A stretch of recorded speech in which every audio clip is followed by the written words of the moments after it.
L'ange lui dit « Sois sans crainte, Marie, car tu as trouvé grâce auprès de Dieu. Voici que tu vas concevoir et enfanter un fils. Tu lui donneras le nom de Jésus. » L'annonce de l'ange à la Vierge qui a changé l'histoire de l'humanité a eu lieu ici même, dans cette grotte, à l'intérieur de la basilique de l'Annonciation à Nazareth. Siamo qui nel luogo del hic. Nous sommes ici devant le hic, ici, à l'endroit de l'incarnation du Verbe. Les témoignages judéo-chrétiens, les récits évangéliques, les fouilles archéologiques et la tradition se rejoignent en ce lieu, le lieu de la kénose de Dieu. Ici, il s'est incarné. Il s'est fait chair à travers le oui humain de Marie, un oui qui a changé le destin de l'humanité.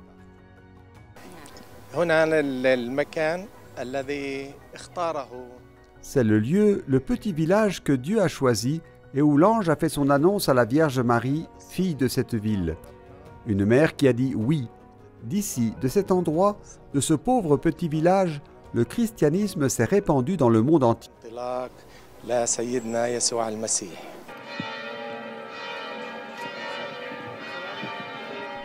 Les célébrations de la fête de l'Annonciation ont débuté le 24 mars avec l'entrée solennelle dans la basilique de Nazareth de sa béatitude Pierre Battista Pizzaballa, patriarche de Jérusalem des Latins. Elle a été suivie des vêpres et le soir de la célébration de la Vigile.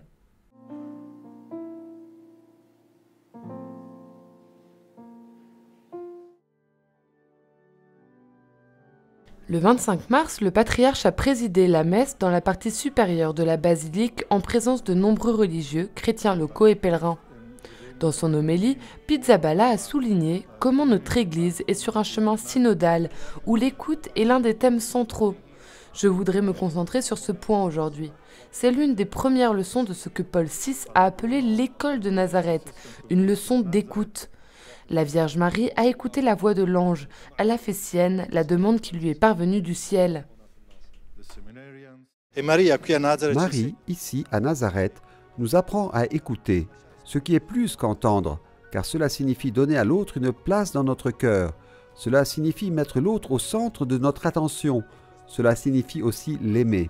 Et surtout, en ce moment, ici à Nazareth, en union avec toute l'Église, selon les intentions du pape François, nous voulons prier pour l'Ukraine, en particulier pour les peuples ukrainiens et russes, deux peuples frères qui sont appelés à être ensemble, même si maintenant ils sont en guerre l'un contre l'autre.